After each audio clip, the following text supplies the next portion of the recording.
सभी भक्तजनों को राधे राधे।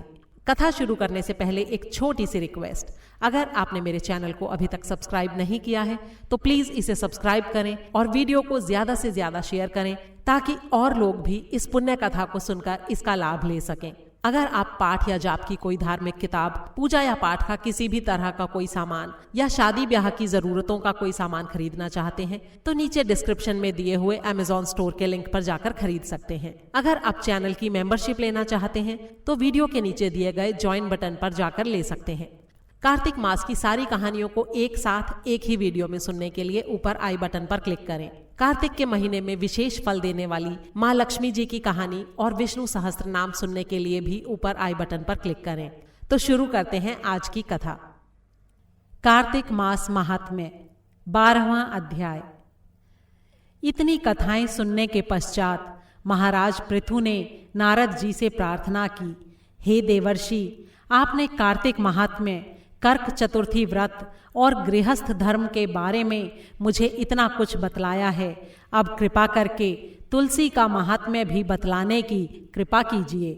नारद जी बोले, हे राजा पृथु, प्राचीन काल में सह्याद्री क्षेत्र के करवरीपुर में अत्यंत ज्ञानी, धर्मात्मा तथा ओम नमो भगवते वासुदेवाय मंत्र का जाप करने वाला धर्मदत्त नाम का एक ब्राह्मण रहता था।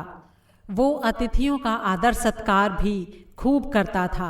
एक दिन प्रातःकाल एक पहर रात्रि शेष रहने पर वो ब्राह्मण पूजा की सामग्री लेकर भगवान के मंदिर को जा रहा था कि इतने में उसने सामने से आती हुई एक अत्यंत भयंकर राक्षसी को देखा।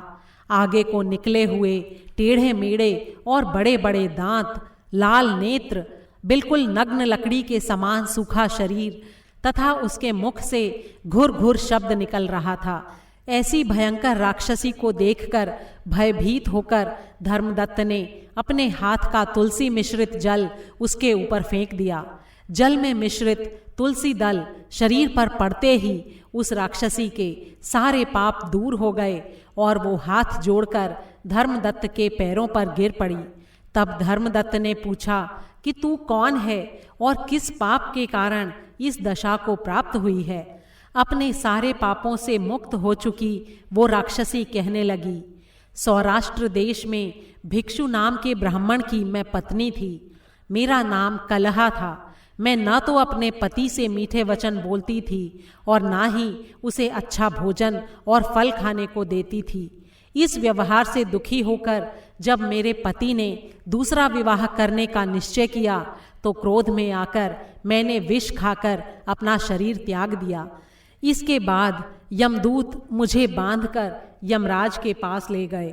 वहाँ चित्रगुप्त जी ने मेरे अच्छे बुरे कर्मों का लेखा जोखा बताते हुए यमराज से कहा, हे महाराज, इसने अपने जीवन में कभी कोई शुभ कार्य नहीं किया, हमेशा अपने पति से द्वेष किया है। ये सुनकर यमराज ने आज्ञा दी, क्योंकि जिस बर्तन में ये पकाती थी उसी में खाती थी, इसलिए इसको पहले अपनी संतान को खाने वाली बिल्ली की योनि में भेजा जाए। उसके बाद पति से द्वेष करने के कारण इसको विष्टा खाने वाली सुअरी की योनि प्राप्त हो। उसके बाद क्योंकि इसने आत्महत्या की है इसलिए ये प्रेत योनि में जाए। इसलिए महाराज, मैं 500 वर्षों से इसी योनि में फिर रही हूँ। भूख और प्यास से दुखी होकर एक वैश्य के शरीर में प्रवेश करके मैं कृष्णा और वेणी नदी के संगम पर गई। जैसे ही मैं नदी के तट पर पहुंची, विष्णु के दूतों ने मुझे उस वैश्य के शरीर से निकालकर बाहर फेंक दिया। वहां से घूमती फिरती मैं आ रही थी कि आप मिल गए। आपने तुलसी मिला हुआ जो जल मेरे ऊपर फेंका है उससे मेरे सारे पाप नष्ट हो गए हैं। अब कृपा करके इस प्रेत योनि से मेरा उद्धार कीजिए। राक्षसी से सारा वृत्तांत सुनने के बाद ईश्वर भक्त ब्राह्मण धर्मदत्त ने कहा, तुमको देखकर मुझे बहुत दुख हुआ है। मैं जानता हूँ कि तीर्थ, व्रत, दान आदि सत्कर्म प्रेत योनि में नहीं हो सकते।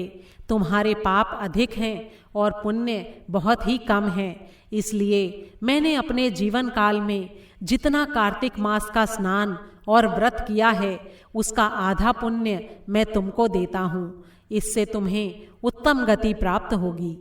इसके पश्चात ब्राह्मण ने ज्यों ही ओम नमो भगवते वासुदेवाय मंत्र पढ़ते हुए तुलसी मिश्रित जल से उसका अभिषेक किया, वो प्रेत योनि से मुक्ति पाकर अग्नि के समान दिव्य देह धारण करके लक्ष्मी के समान रूपवती हो गई। इसके बाद उसने ब्राह्मण को नमस्कार किया। तभी पुण्यशील और सुशील नाम के भगवान विष्णु के 2 दूत वहां पर आए और उसको विमान में बैठाकर वैकुंठ को ले गए। उन दूतों ने धर्मदत्त से कहा, हे ब्राह्मण, निरंतर भगवान की भक्ति में लगे रहने के कारण तुम धन्य हो। तुम्हारे द्वारा कार्तिक मास के स्नान और व्रतों का आधा पुण्य इसे दिए जाने के कारण ही इसकी मुक्ति हुई है। हे विप्र, अपने इस त्याग, भक्ति और कार्तिक स्नान के प्रताप से समय बीतने पर तुम राजा के कुल में जन्म लोगे और अंत में वैकुंठ धाम को प्राप्त करोगे। बोल श्री विष्णु भगवान की जय। 12वां अध्याय समाप्त हुआ। कार्तिक मास महात्म्य 13वां अध्याय। राजा पृथु ने हाथ जोड़कर देवर्षि नारद जी से कहा, हे महाराज, अब भगवान की पूजा का महात्म्य सुनाने की कृपा कीजिए। तब नारद जी बोले, हे राजा पृथु, जो हंसी मजाक में भी भजन करता है उसको परम पद प्राप्त होता है। जो श्रद्धा युक्त होकर भजन करता है उसके महात्म्य का तो वर्णन भी नहीं किया जा सकता। इस संबंध में मैं तुम्हें एक बड़ा ही प्राचीन इतिहास सुनाता हूँ, ध्यान पूर्वक सुनो। नारद जी ने कहा, कलिंद पर्वत पर दीर्घपुर नामक नगर में सुबाहु नाम का एक बड़ा ही धर्मात्मा राजा राज्य करता था।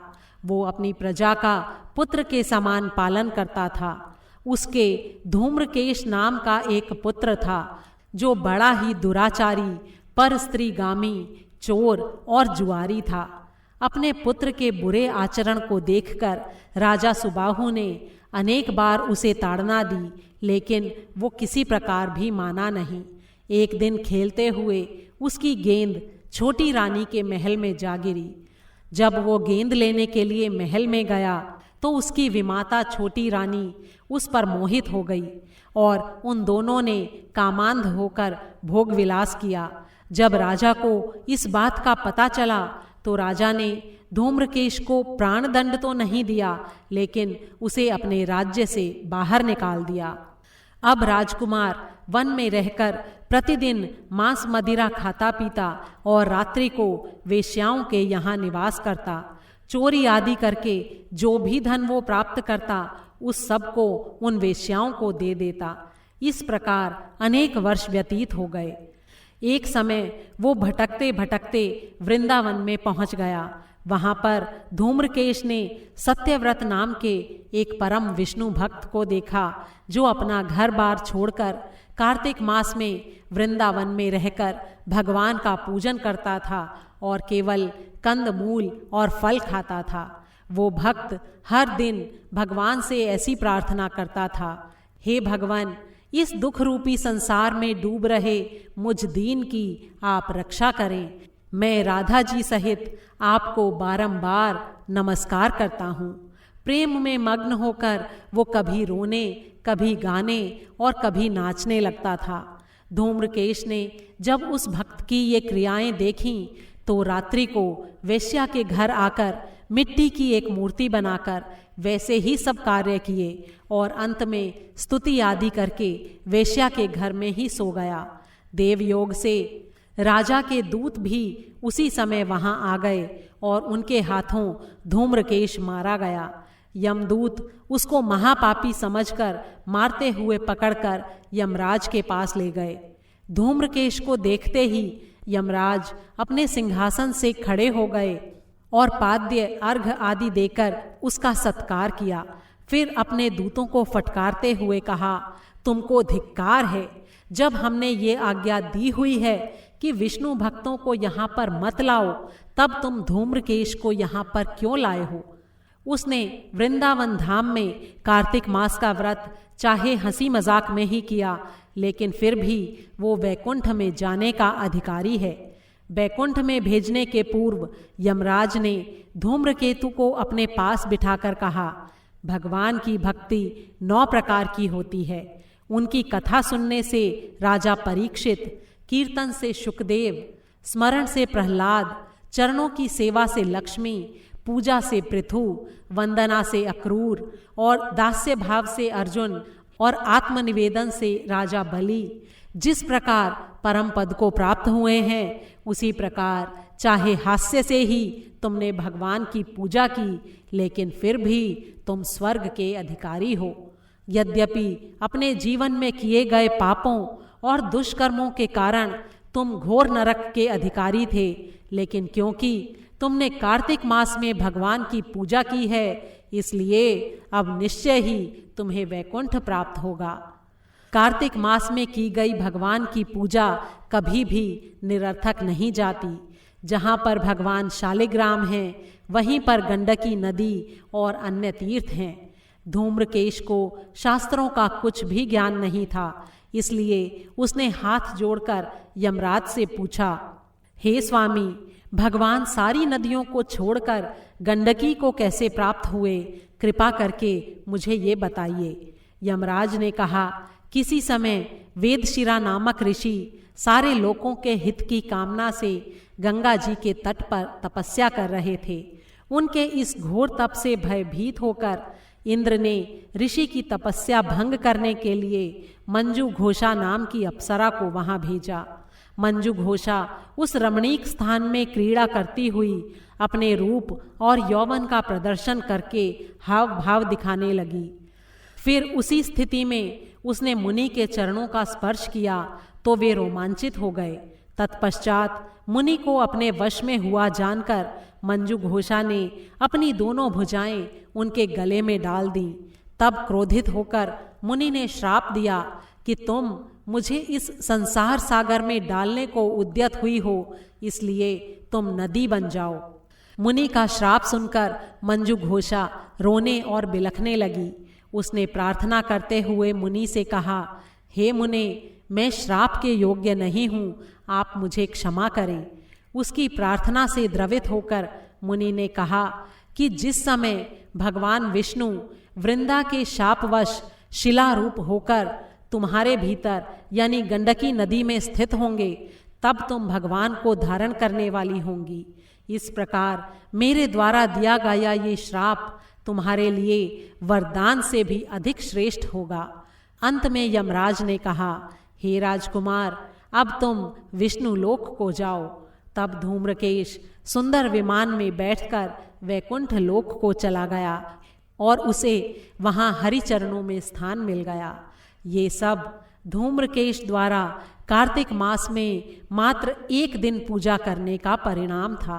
इतना कहकर नारद जी ने अपनी वाणी को विराम दिया। बोल श्री विष्णु भगवान की जय। 13वां अध्याय समाप्त हुआ।